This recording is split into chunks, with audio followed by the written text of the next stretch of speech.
Hello everyone, সকলে কেমন আছো? আজকে নিয়ে চলে এসেছি নতুন একটা ব্লগ ভিডিও। আর এই ব্লগ ভিডিওতে তোমাদের জানাই সকলকে অনেক অনেক স্বাগত। প্রথমেই দেখতেই পাচ্ছ ট্রেনে আমরা বসে আছি আর আমাদের গন্তব্যস্থলে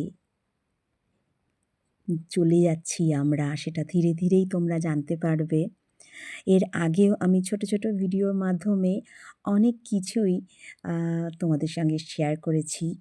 আজকে সেটারই লং ভিডিও নিয়ে চলে এসেছি। উঠে পড়েছি টোটোতে। ট্রেনের যাত্রা শেষ করে টোটোতে উঠে পড়ে চলে যাচ্ছি আমরা সেই জায়গায়, মানে বিয়েবাড়ির উদ্দেশ্যে।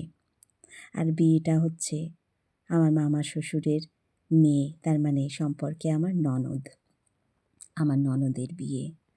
তার মাও রয়েছেন বসে, সঙ্গে আমরা, আমার শাশুড়ি মা আর আত্মীয় স্বজনরা অনেকেই আছে।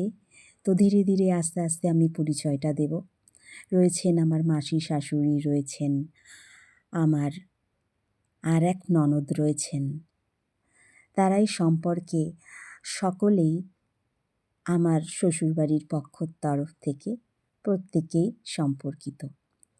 তো এখানে আজকে চলে যাচ্ছি বিয়েবাড়ির মূল যে বিয়ের রীতি, মানে বাঙালি বিয়েতে কীভাবে সেটা অনুষ্ঠিত হয়, পরিচালিত হয়, সেইটাই কিছু কিছু অংশ আমি তুলে ধরেছি। যতটুকু আমার মোবাইলে আমি ক্যাপচার করেছি ততটুকুই, কারণ সম্পূর্ণটা শেয়ার করা বা সম্পূর্ণটা তুলে ধরা বা সবসময় অ্যাক্টিভ থেকে কাজ করাও হয়তো সম্ভব হয়ে ওঠে না।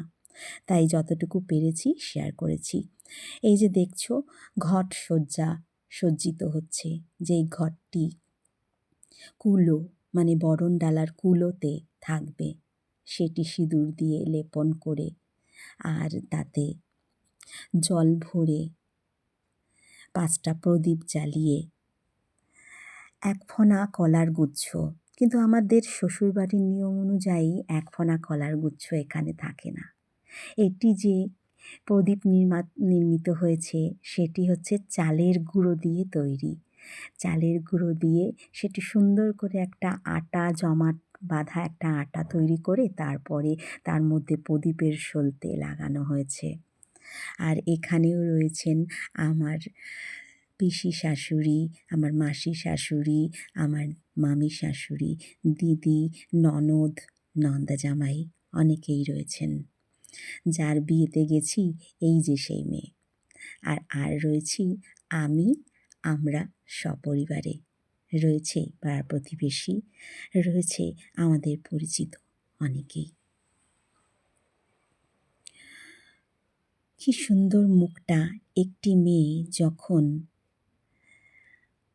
তার অবিবাহিত নাম খণ্ডন করে বৈবাহিক সূত্রে আবদ্ধ হয়ে যায়, তার নানান দায়িত্ব এসে পড়ে।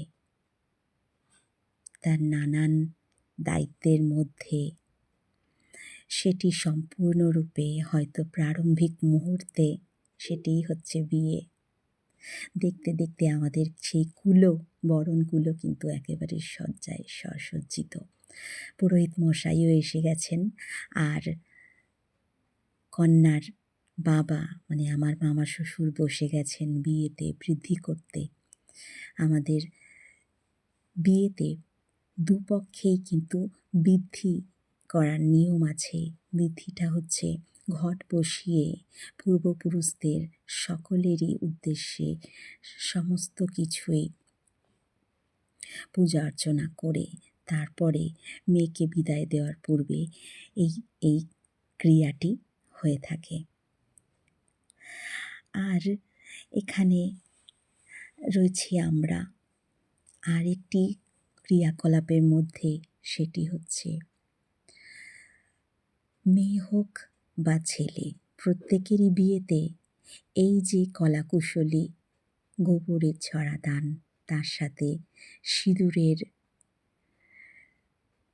স্বস্তিক, আর প্রত্যেকটা মন্ত্রে মন্ত্রমুগ্ধিত সেই 5টা ফোঁটা চিরজীবনের মতো স্মৃতি হয়ে থাকবে।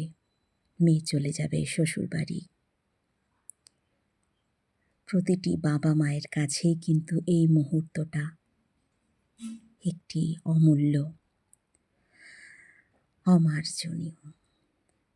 আর দেখো, এখানে কিন্তু বরপক্ষ চলে এসেছে, আর তারাও নিয়ে চলে এসেছে তত্ত্বের সাজগোজ। সমস্তটাই এখানে খাটে সুন্দরভাবে সুসজ্জায় সজ্জিত হয়ে রয়েছে।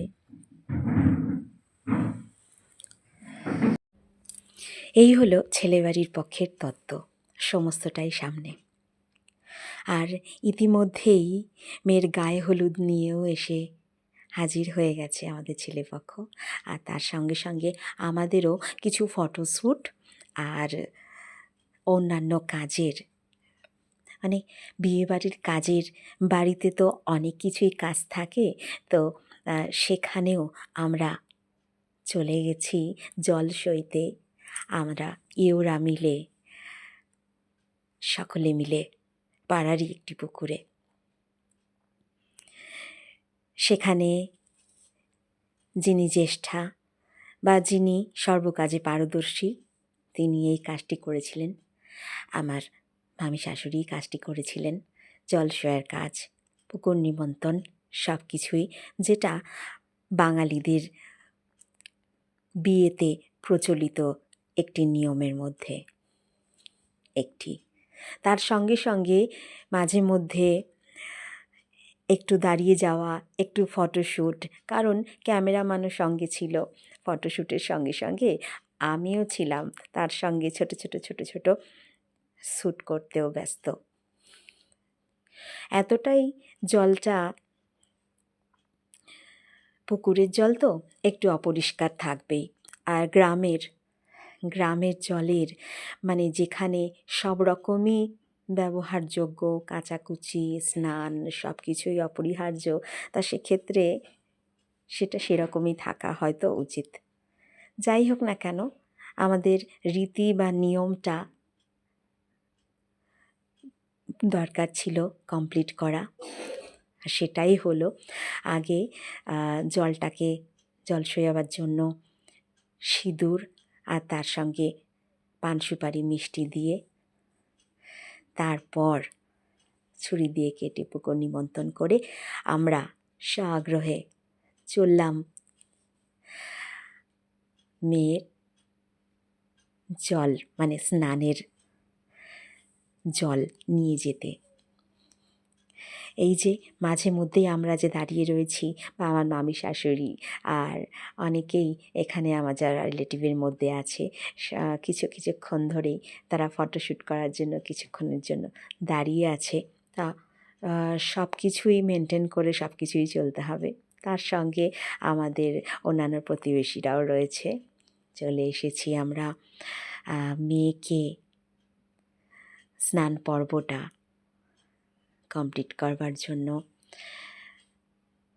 আর বিয়েতে এইটিও অপরিহার্য, যেটি গায়ে হলুদের সঙ্গে সঙ্গে স্নান প্রক্রিয়া, তার সঙ্গে সঙ্গে রূপসজ্জা, একেবারে কনে সেজে আমাদের ননদ রেডি, নন্দা জামাই এসে উপস্থিত বিয়ের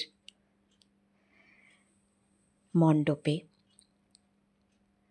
তাকে দেয়া হচ্ছে সমস্ত উপহারস্বরূপ, পাঞ্জাবি, টোপর, বিয়ের আংটি, যা যা হয় আর কি। তার সঙ্গে ক্যামেরাম্যানও আছে ফটোশ্যুট, ভিডিও শ্যুট করতে। আর তার ফাঁকে ফাঁকে কোণে আমাদের তো জায়গাই হচ্ছিল না বা জায়গাই দিচ্ছিল না, কোণে একটু একটু করে আমিও তার ফাঁকে ফাঁকে ফটোশ্যুট, ভিডিও শ্যুট করে নিয়েছি। কিন্তু ভিডিও শ্যুট হয়তো আমাকে এখানে একটু কমই দেখা যাবে, কারণ সেভাবে আমি নিজেকে অতটা ভিডিও শ্যুটে রাখিনি বা করিনি। আর এই বিয়েটা, যেহেতু এই ভিডিওটা বৈবাহিক সূত্রে, মানে একটি বিয়েবাড়ির ভিডিও, তাই সেখানে সম্পূর্ণটা আমাদের যে বাঙালি কালচারে কীভাবে বিয়ে রীতিনীতি হয়, তো সেটাই একটুখানি হলেও তুলে ধরার চেষ্টা করলাম। আমাদের বাঙালিদের মধ্যে মেয়েদের বা ছেলেদের দুজনেই কিন্তু টোপর পরে বিয়ে হয়। তো মেয়েও সজ্জিত হয়ে গেছে টোপর পরে, আর ছেলে যখন এসে উপস্থিত তা মেয়েকে কিন্তু পিঁড়িতে বসিয়ে, সেক্ষেত্রে পিঁড়িত যে যারা ধরবে তারা হচ্ছে মেয়ের ভাই অথবা সম্পর্কে ভাই হতে হবে। তো যাই হোক, এখানে পিঁড়ি ধরে মেয়েকে আনা হচ্ছে শুভদৃষ্টির জন্য, ছেলে উপস্থিত। তো ছেলেও এখানে দাঁড়িয়ে, কিন্তু এই কাজটি দেখতে যতটা সহজলভ্য মজাদার, করতে কিন্তু ততটাই কঠিন আর ততটাই কিন্তু দায়িত্বপূর্ণ। কারণ যদি একটু এদিক ওদিক সরে যায় পিঁড়ি, তাহলে কিন্তু কোণে কিন্তু পড়ে যাওয়ারও ভয় থাকে। কিন্তু খুব সুন্দর একটা দৃশ্য বা খুব সুন্দর একটা নিয়ম বলতে পারো, যেটা একমাত্র আমাদের বাঙালিদের মধ্যেই কিন্তু দেখা যায়। 7 পাকে ঘোরানো হলো পিঁড়ি সমেত, তারপরে হবে শুভদৃষ্টি। এই সমস্ত প্রথা বা রীতিনীতি দেখতে দেখতে আমাদের আমার নিজের সেই সমস্ত দিনের কথা মনে পড়ে যায়। যাও বা হয়তো পরে কিছু কিছু তোমাদের সঙ্গে নিশ্চয়ই শেয়ার করব পরের ভিডিওতে হয়তোবা। এটি প্রথম পার্ট। দ্বিতীয় পার্ট হিসেবে নেক্সট আরেকটি সুন্দর ভিডিও বিয়েবাড়িরই নিয়ে আসব। তার জন্য তোমাদের অপেক্ষা করতে হবে। আর হয়তো দেখতে দেখতে 7 পাকও পরিপূর্ণ হয়ে গেল। এবারে শুভদৃষ্টির পালা। একটু বেকায়দায় হচ্ছিল, কারণ ঠিক সেইভাবে উঁচু নিচু বা সমস্ত ব্যালেন্সটা কিন্তু প্রত্যেকে সমানভাবে না নিলে কিন্তু বলি অসুবিধে হতে পারে। যাই হোক, কাজটা সুসম্পন্ন হয়ে গেছে। শুভদৃষ্টির পর হবে মালা বদল। একটু এখানেই স্থির করে ক্যামেরাটা রাখলাম, যাতে সেই জিনিসটা হয়তো সকলেই একটু উপভোগ করতে পারে। ভিডিওটা হয়তো লম্বা হচ্ছে, অনেকের ভালো নাও লাগতে পারে যে এ আবার কি, কিন্তু আমাদের কালচারের মধ্যে যেটা আছে সেটাই সম্পূর্ণরূপে একটু তুলে ধরার চেষ্টা করলাম। যদিও বা বাঙালিরা প্রত্যেকেই জানেন, এটা অজানা কিছু নয়, কিন্তু এভাবে ভিডিওর মাধ্যমে হয়তো সকলেই সেটা সেভাবে ব্যক্ত করতে পারবেন না। তাই যতটুকু যা পেরেছি, যতটুকু যা করেছি, একটু সেইভাবে করেছি। হয়তো সম্পূর্ণটা তুলে ধরতে পারিনি। বিয়ের পর সিঁদুর দানের পর এই ছবিটি অপূর্ব সুন্দর লাগছে না মেয়েদের সিঁদুর পরার পরে। আর আমি বলেছি আগেই, আমি ভিডিও সেরকম করতে পারিনি বিয়েবাড়িতে, তাই কিছু ফটোশ্যুটই করেছিলাম, তাই সেটাই তুলে ধরলাম। কেমন লাগলো আমার ভিডিওটা, বিয়েবাড়ির ভিডিও, অবশ্যই জানাবে আমার কমেন্ট বক্সে।